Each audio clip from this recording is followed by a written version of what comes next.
So hello dear, कैसे हैं आप लोग। आई होप कि आप लोग अच्छे होंगे। तो आज हम बात करने वाले हैं बहुपद के ऊपर। इस वीडियो में मैं बताऊंगा कि आप किस तरह बहुपद को पहचान पाइएगा, क्योंकि जब पहचानने के नियम आता है तो बच्चों से जब पूछा जाता है बहुपद क्या है तो बहुपद के बारे में तो वो बता देते हैं, लेकिन जैसे सवाल आता है और उनसे पूछा जाता है कि इनमें से बताइए कौन कौन बहुपद है, तो फिर वहाँ पे बच्चे लसक जाते हैं, क्योंकि उसे कंफर्म जो है याद नहीं रहता है कि इसे किसे हम बहुपद कहेंगे और कौन कौन इसमें से बहुपद है। सो आज का वीडियो में हम पूरा तरीका से आपको बताएंगे, अच्छे तरीका से सरल भाषा में, कि आप बहुपद को किस तरह पहचान पाइएगा। तो वीडियो इंटरेस्टिंग होने वाला है, तो वीडियो को शुरू से लास्ट तक देखिएगा। एंड चैनल पे नए हो तो चैनल को अभी ही सब्सक्राइब कर और बेल आइकन को ऑल पे प्रेस कर लीजिए, क्योंकि बाद में भूल जाइएगा। और वीडियो अच्छा लगे तो वीडियो को लाइक जरूर कर लीजिएगा। तो चलिए वीडियो को शुरू करते हैं। तो जैसा कि फ्रेंड्स यहाँ पे देखिए दिया गया है, निम्नलिखित में बहुपद कौन कौन है। तो यहाँ पे 4 ऑप्शन दिया गया है ABCD, और इनमें से आपको बताना है कि बहुपद इनमें से कौन कौन है। तो सबसे पहले जान लेते हैं बहुपद, यानी कि यहाँ पे देख लीजिए बहुपद। बहुपद का मतलब होता है, देखिए बहु का मतलब होता है बहुत, बहु का मतलब होता है बहुत। इसे सास और पुतोह वाला बहु नहीं समझ लीजिएगा। यहाँ पे बहु का मतलब होता है बहुत, और पद का मतलब ही पद होता है। तो यहाँ से आप समझ लीजिए कि वैसे संख्या जिसमें कि बहुत पद आना चाहिए। आप सपोज डेट अगर हम आपको बोले ये x, क्या ये बहुपद है? तो नहीं है, क्योंकि देखिए एक से अधिक होना चाहिए तब जाकर के हम उसको बहुपद बोलेंगे। तो देखिए अब यहाँ तक तो समझ गए होंगे, तो अब आगे बढ़ते हुए बताते हैं कि बहुपद किसे कहेंगे। इनमें से देखिए 4 ऑप्शन दिया गया है, इनमें से कोई एक ही बहुपद है और 3 जो है बहुपद नहीं है। सबसे पहले हम जान लेते हैं कि इस बहुपद कौन कौन नहीं हो सकता है, क्योंकि अगर हम आपको बता दें कि इस बहुपद ये है तो फिर आपको प्रॉब्लम होने वाला है, और बाद में फिर वही आप जो है गलती कीजिएगा, और जो बहुपद नहीं भी होगा उसको भी आप बहुपद कहिएगा। सो आज की इस वीडियो में सबसे पहले आपको बताते हैं कि बहुपद किसे नहीं कहेंगे और कौन कौन बहुपद नहीं हो सकता है। तो देखिए बहुपद बनाने के लिए पहले 2 चीज होना चाहिए, एक चर राशि और दूसरा अचर राशि। आपको 3 चीज याद रखना है। 3 चीज अगर आप रख लेते हैं तो फिर आपको बहुपद याद रखने का कोई जरूरत नहीं है, बहुपद ऑटोमेटिक आ जाएगा। 3 चीज क्या आपको याद रखना है। नंबर 1, आपको अचर राशि के बारे में पता होना चाहिए, और नंबर 2, आपको चर राशि पता होना चाहिए, और तीसरा जो है आपको पूर्ण संख्या पता होना चाहिए। अब देखिए यहीं से समझिए बहुपद किसे कहेंगे और किसे नहीं कहेंगे, और लास्ट में हम ये भी बताएंगे कि किसको किसको बहुपद नहीं कह सकते हैं। आप सिर्फ देखिएगा सवाल को तो आप कह दीजिएगा कि ये बहुपद नहीं है, ये बहुपद नहीं है, और 3 को आप जो है ऑप्शन उनमें से चुन लीजिएगा कि ये बहुपद नहीं है। सिर्फ आप देखिएगा तो 1 सेकंड में आपको पता चल जाएगा कि ये तीनों बहुपद नहीं है और मात्र एक ये बहुपद है। वैसे करके आपको पता चल जाएगा। तो देखिए अचर राशि और चर राशि, सबसे पहले समझ लेते हैं चर राशि।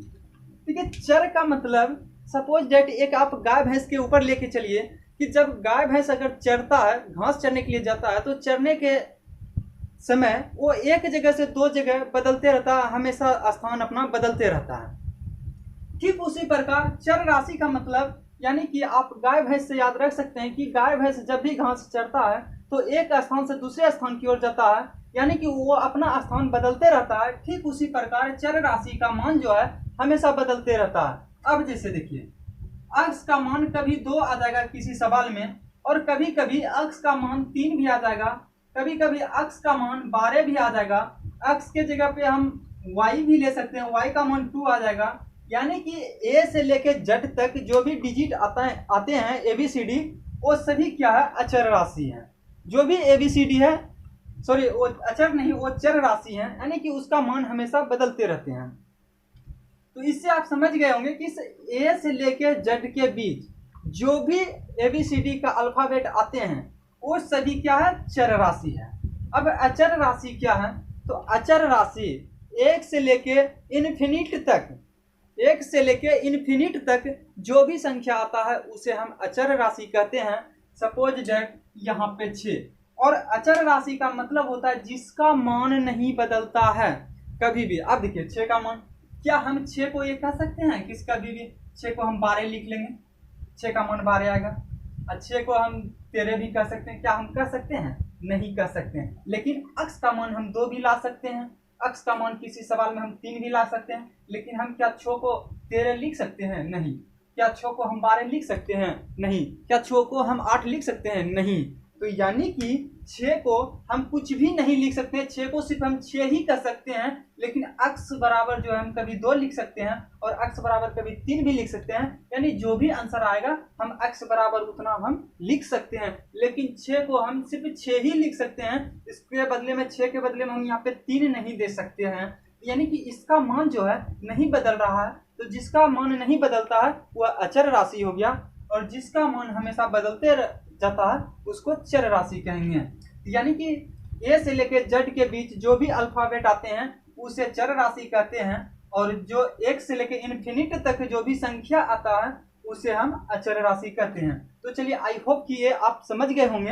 अब चलते हैं पूर्ण संख्या। तो पहले देखिए, पूर्ण संख्या से पहले आता है प्राकृतिक संख्या। तो कहा जाता है गिनती की संख्या को प्राकृतिक संख्या कहते हैं। ठीक उसी प्रकार अब बताएंगे कि पूर्ण संख्या किसे कहेंगे। ताकि हम जानते हैं कि इस पूर्ण संख्या, गिनती की संख्या के आगे अगर 0 को लगा देते हैं तो वो पूर्ण संख्या बन जाता है। तो सबसे पहले हम जानते हैं कि गिनती की संख्या क्या है। तो देखिए, गिनती की संख्या यानी कि जिसको हम बोल सकते हैं 1 2 3 4 5, ऐसे करके जो है आप इनफिनिट तक जा सकते हैं। अब देखिए, ये क्या है? गिनती की संख्या, यानी कि ये प्राकृतिक संख्या हो गया। अब प्राकृतिक संख्या के आगे अगर 0 को हम सम्मिलित कर देते हैं तो यही पूर्ण संख्या बन जाता है। तो आप समझ गए होंगे कि पूर्ण संख्या किसे कहेंगे। तो गिनती की संख्या को प्राकृतिक संख्या कहते हैं, लेकिन प्राकृतिक संख्या के आगे अगर 0 को हम सम्मिलित कर देते हैं तो वह संख्या जो है वो पूर्ण संख्या बन जाता है। तो आई होप कि आप अचर राशि, चर राशि और पूर्ण राशि के, पूर्ण संख्या के बारे में आप समझ गए होंगे। तो चलिए, अब इसमें से बताते हैं कि किसको किसको हम बहुपद नहीं कहेंगे। बहुपद किसको किसको नहीं कहेंगे, और जिसको जिसको हम बहुपद नहीं कहेंगे उसके छोड़ के जो भी बचेगा उसको तो हम बहुपद ही कहेंगे, चाहे दुनिया में कुछ भी हो जाए। अब हम आपको बताएंगे कि बहुपद किसको किसको नहीं कहेंगे। क्या चीज? बहुपद किसको किसको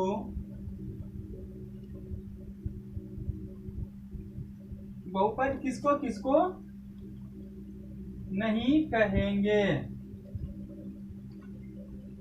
अब यहाँ पे देखिए, यहाँ पे 3 पॉइंट लेते हैं। फर्स्ट पॉइंट कि बहुपद को अगर जब भी कोई चर राशि रूट में हो, कोई भी चर राशि रूट में हो तो उसको हम बहुपद नहीं कहेंगे। अब सपोज डेट यहाँ पे देखिए, x square plus root x या 2 रूट एक्स ही दे दें प्लस 3, तो इसको हम बहुपद कहेंगे या नहीं। तो सबसे पहले यहाँ देखेंगे, इस पे घात तो 2 है, लेकिन यहाँ एक्स देखिए रूट में है, तो हम इसको बहुपद नहीं कहेंगे। जब भी कोई अक्स रूट में हो तो उसको हम बहुपद नहीं कहेंगे। एक तो ये हो गया पॉइंट कि जब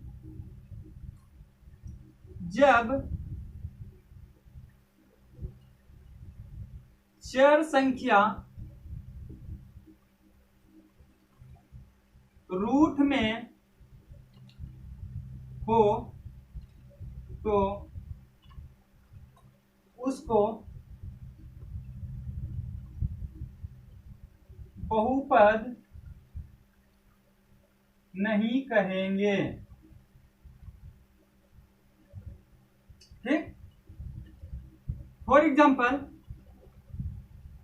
कोई अगर रूट है और रूट में एक्स आ जाता है या वाई आ जाता है, जेड आ जाता है, जो भी चीज आ जाता है, तो हम उसको कभी भी बहुपद नहीं कहेंगे। दूसरी बात, यहाँ पे देखिए, अगर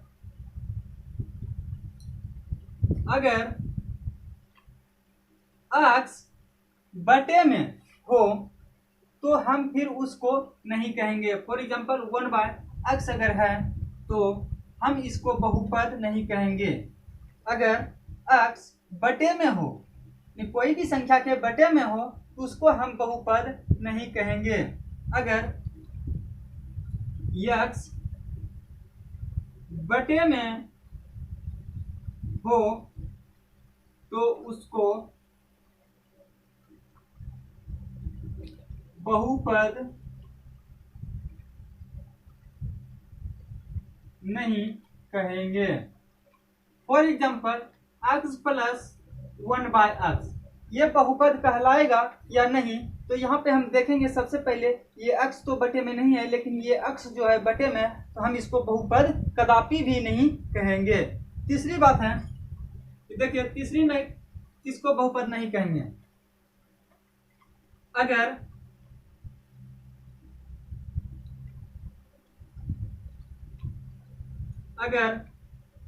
चर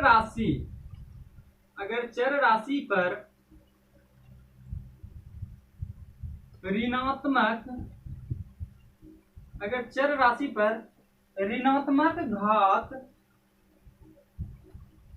हो तो उसको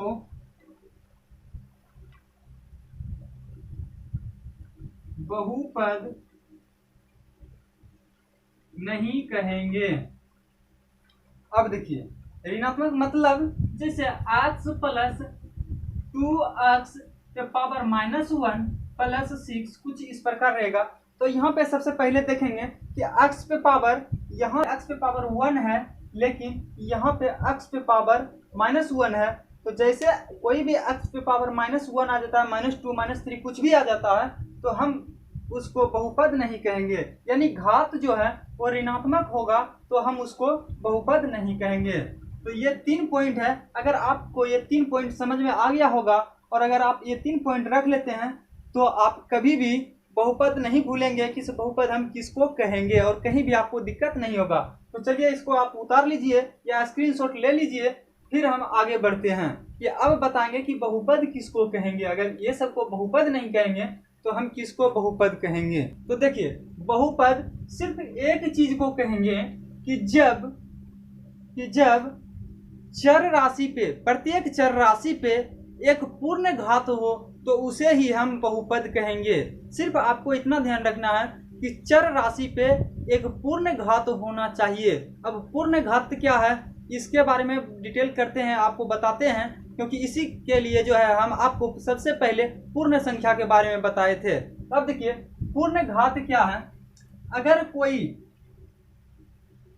भी यहाँ पे दिया रहे x plus 2x square plus 6 कुछ इस प्रकार दिया रहे, चाहे कुछ भी दिया रहेगा यहाँ पे डिजिट, तो अब बताइए इसमें से ये बहुपद है या नहीं। तो देखिए पूर्ण घात क्या है, यानी कि 0। पहले पूर्ण घात से पहले हम जान लेते हैं कि पूर्णांक किसको कहेंगे, पूर्ण संख्या किसको कहेंगे। तो देखिए पूर्ण संख्या 0 1 2 3 4 5 ऐसे चलते चलते इन्फिनिट तक जाएगा। तो इसमें देखिए इनमें से कोई भी संख्या अगर घात पे हो तो उसको हम जरूर कहेंगे कि ये बहुपद है। यानी कि 0 से लेकर के लास्ट तक इन्फिनिट तक अगर कुछ भी यहाँ पे घात हो तो उसको हम बोलेंगे कि ये बहुपद है।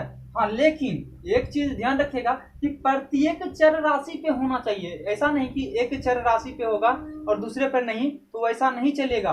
प्रत्येक चर राशि पे होना चाहिए। तो अब देखिए प्रत्येक चर राशि पे जब भी कोई x होता है या y रहता है, तो उसके ऊपर अगर पावर नहीं दिया रहता है, यानी घात नहीं दिया रहता है, तो हमेशा आप सोचिएगा कि 1 घात दिया हुआ रहता है। तो अब बताइए x के ऊपर कितना पावर है, तो 1 है। x के ऊपर कितना पावर है, तो 1 है, क्योंकि हम आपको पहले ही बता चुके हैं कि जब भी कोई x या y चाहे कुछ भी हो, यानी कि चर राशि, तो उसके ऊपर 1 हमेशा घात रहता है। तो यहाँ से x के ऊपर 1 नहीं दिया गया था, तो यहाँ पे हम x पे 1 दे दिए, क्योंकि x पे 1 घात होता है। यहाँ पे x पे पावर 2 है। तो देखिए दोनों, ये भी चर राशि है और ये भी चर राशि है, और दोनों चर राशि पे एक पूर्ण घात है। देखिए यहाँ पे 1 है, यहाँ पे 2 है। 1 क्या है, पूर्ण राशि, 2 क्या है, ये भी पूर्ण राशि है क्योंकि ये भी तो उसी में से है, 0 से लेकर इन्फिनिट के बीच में ही है, तो ये भी पूर्ण राशि है, ये भी पूर्ण राशि है। इसका मतलब क्या है, इसका मतलब यही है कि ये जो है हमारा बहुपद है। तो समझ गए होंगे कि बहुपद हम किसको कहेंगे, कि किसी भी चर राशि के ऊपर उस पे जो है कम से कम 1 2 3 यानी कि कोई भी पूर्ण राशि होनी चाहिए। अब चलिए यहाँ पे आपको बताते हैं एग्जाम्पल के तौर पे। यहाँ पे दिया गया है 4 गो और इसमें से पूछता है कि कौन बहुपद है कौन बहुपद नहीं है।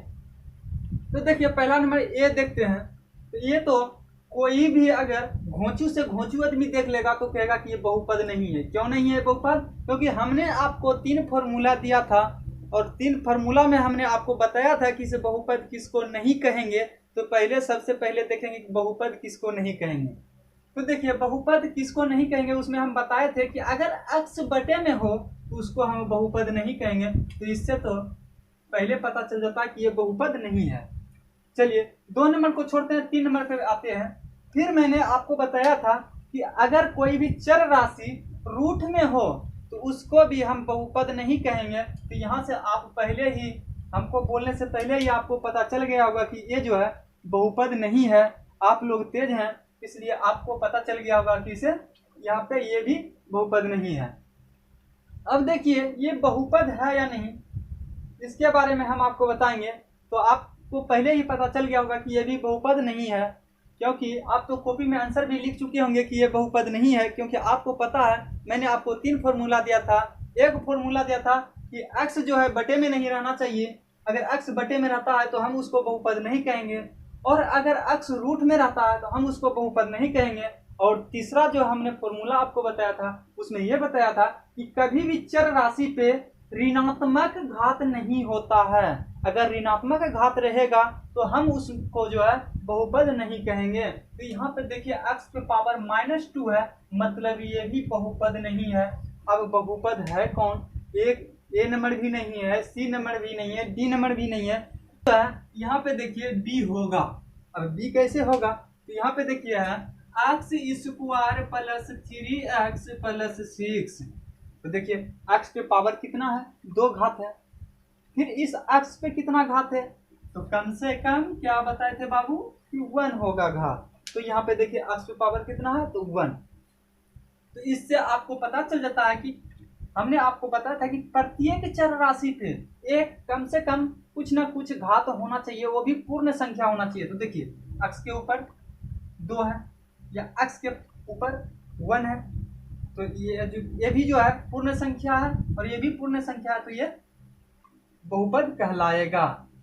तो सिंपल 3 चीज आपको याद रखना है कि अगर x बटे में रहता है तो उसको कदापि भी हम बहुपद नहीं कहेंगे, x रूट में रहता है तो इसको भी बहुपद नहीं कहेंगे, और x के पावर माइनस में अगर रहता है कोई भी चीज तो उसको भी हम बहुपद नहीं कहेंगे। बहुपद उसी को कहेंगे जिसमें प्रत्येक चर राशि पे एक पूर्ण संख्या हो तो उसको हम बहुपद कहेंगे।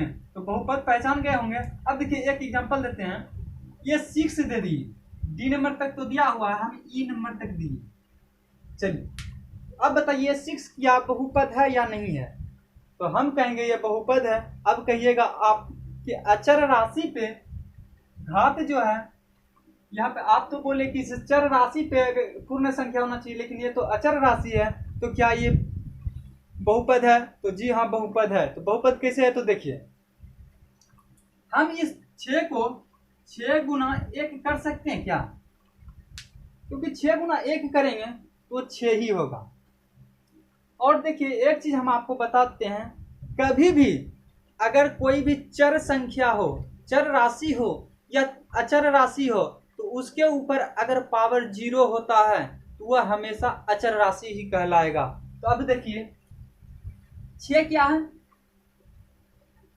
अचर राशि। 6 क्या है, अचर राशि। अब हम 6 को 6 गुना 1 तो लिख सकते हैं, जरूर लिख सकते हैं। अब 6 गुना 1 के बदले हम x पे पावर 0 लिख सकते हैं। अब देखिए कैसे लिख सकते हैं, हमने क्या बोला कि से कोई भी 1 से लेके इन्फिनिट तक चले जाइए, कोई भी डिजिट ले लीजिए, उसको हम अचर संख्या कहेंगे, अचर राशि कहेंगे। तो यहाँ पे देखिए 1 को भी तो हम अचर राशि कह सकते हैं। हाँ, एक को तो अचर राशि कह सकते हैं, लेकिन x तो चर राशि है। लेकिन अब आप तो कह रहे हैं कि अचर राशि है, तो अचर राशि कैसे है? तो हमने आपको बताया था अभी थोड़ी देर पहले, नहीं तो रिवर्स में कीजिए और पीछे ले जाइए वीडियो को और देखिए कि हमने बताया था कि कोई भी चर राशि हो या कोई भी अचर राशि हो, उसके ऊपर अगर घात 0 रहता है तो हमेशा जो है अचर ही कहलाएगा। 6 के ऊपर कभी भी एक घात नहीं रहता है, 6 के ऊपर हमेशा 0 रहता है। 5 के ऊपर कभी भी घात 1 नहीं रहता है, 5 के ऊपर हमेशा 0 घात रहता है। तो ठीक उसी प्रकार a के ऊपर भी 0 घात है। तो अब बताइए, हमने आपको बताया था कि कोई भी चर राशि हो या अचर राशि हो, उसके ऊपर अगर 0 रहता है घात में तो वो अचर ही कहलाएगा। तो अब बताइए, एक को हम अचर कहेंगे तो x पे पावर 0 है, यानी कि इसका घात कितना है? 0। तो ये भी अचर संख्या कहलाया। तो हम इसको फिर ऐसे लिख सकते हैं 6 गुना 1, यानी कि ये फिर 6 हो जाएगा। तो इससे हमको पता चलता है कि ये भी क्या है? एक बहुपद है, लेकिन ये अचर बहुपद है, जिसमें चर राशि ना हो, सिर्फ अचर संख्या हो, तो उसको हम अचर बहुपद कहेंगे। तो आज की इस वीडियो में यहीं तक रहने देते हैं। अगले वीडियो में फिर दूसरा चैप्टर लेके आते हैं या बहुपद को ही आगे विस्तार से आपको बताते हैं। तो वीडियो कंटिन्यू देखने के लिए आपका बहुत बहुत धन्यवाद। और चैनल पे नए हो तो चैनल को अभी सब्सक्राइब कर लीजिए, क्योंकि आप चैनल को सब्सक्राइब कीजिएगा तभी तो मेरा वीडियो का नोटिफिकेशन आपके तक पहुंचेगा। और इस वीडियो को जितना हो सके शेयर कीजिए और एक प्यारा सा कमेंट जरूर कर दीजिएगा, क्योंकि उससे हमें वीडियो बनाने में उत्साह मिलता है, मोटिवेट होता हूं और वीडियो आगे बनाते रहता हूं। तो चलिए, आपका दिन शुभ हो। तो चलिए वीडियो को यहीं पे एंड करते हैं आज।